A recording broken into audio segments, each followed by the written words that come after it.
اس جمادی الاول کے مہینے میں بعض روایات کے مطابق ولادت ہوئی ہے بی بی زینب سلام اللہ علیہ، اور یہ بی بی جن کی ولادت ہوئی ہے اور یہ نام بھی ان کا خود پیغمبر پاک نے رکھا ہے، زین و ابن، اپنے باپ کی، اپنے والد گرامی کے لیے زینت۔ پھر 8 ہجری کو اسی جمادی الاول کے مہینے میں جنگ موتا ہوئی۔ جنگ موتا کے عام واقعات ان میں سے شہادت ہے جعفر طیار کی، اور اس جنگ کے دوران نبی کریم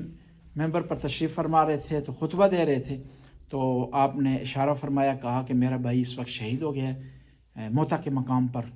اور یہ پیغام جب پیغمبر نے ممبر سے دیا، اور میں ممبر سے بیٹھے ہوئے اللہ کے رسول میدان جنگ کو دیکھ رہے تھے، وہاں آرڈر دے رہے تھے،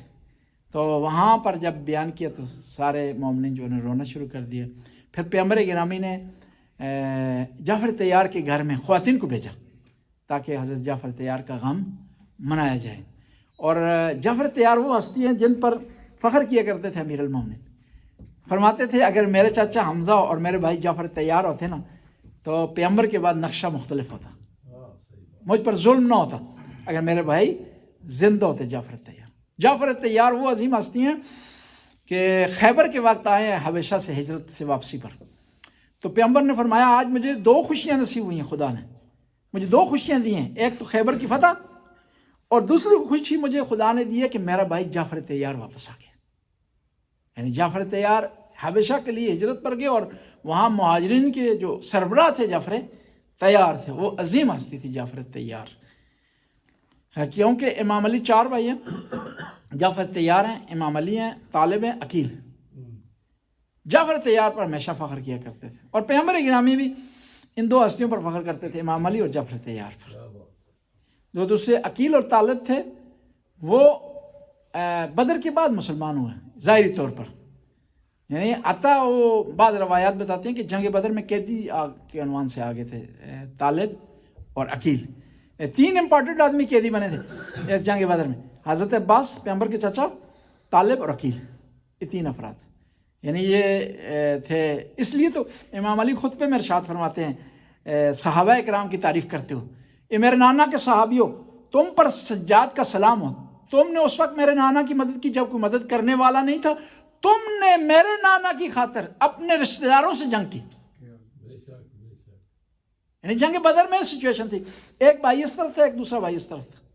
چاچا اس طرف تھا، بھتیجا اس طرف تھا،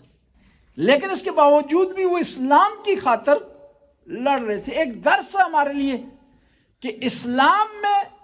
شریعت میں، ولایت میں، امامت میں رشتہ داری کو مد نظر رکھیں نہ رکھیں۔ ایک سگا بھائی ہے آپ کا، لیکن وہ ولایت پر نہیں ہے، امامت پر نہیں ہے، وہ علی ولی اللہ نہیں کہتا، وہ آپ سے دور ہے، اس کی نسبت وہ آدمی آپ کے نزدیک ہے جو علی ولی اللہ کہہ رہا ہے، اس کا خیال رکھیں۔ ایمان جو ہے زیادہ طاقت رکھتا ہے، رشتہ داری جو ہے طاقت نہیں دیتی۔ اس لیے حبیب ابن مظاہر کئی بنی ہاشم سے جو نہیں آئے کربلا میں اس سے بہتر ہیں، افضل ہیں، اور کئی ایسے افراد سے کہ جو بنی ہاشم سے ان سے افضل ہیں کہ میدان میں آئے ہیں، کیونکہ اسلام میں معیار کردار، عمل، عقیدہ ہے، حسب و نسب نہیں ہے، رشتہ داری نہیں ہے، تعلقات نہیں ہے، ورنہ تو ابو لہب سگا چچا جی، لیکن قرآن نے لعنت اسے بھیجی ہے۔ سلمان فارسی کوئی رشتہ داری نہیں، کوئی کنیکشن نہیں، کوئی مسئلہ نہیں، لیکن پیغمبر فرماتے ہیں سلمان منا اہل البیت۔ در اسلام معیار و ملاک عمل انسان است، نه قوم و خویش بودن و قبیله بودن معیار نیست و ملاک نیست. و الا عمو پیامبر اسلام ابو لهب قرآن را نفرین کرد، در مقابلش داریم سلمان فارسی هیچ ربط رشتهداری قوم و خویش نداره با پیامبر اسلام، ولی پیامبر فرمود سلمان من اهل البیت. حذیفه یمان هیچ ربطی پیامبر اسلام نداره، پیامبر فرمودی رازدار منه. پس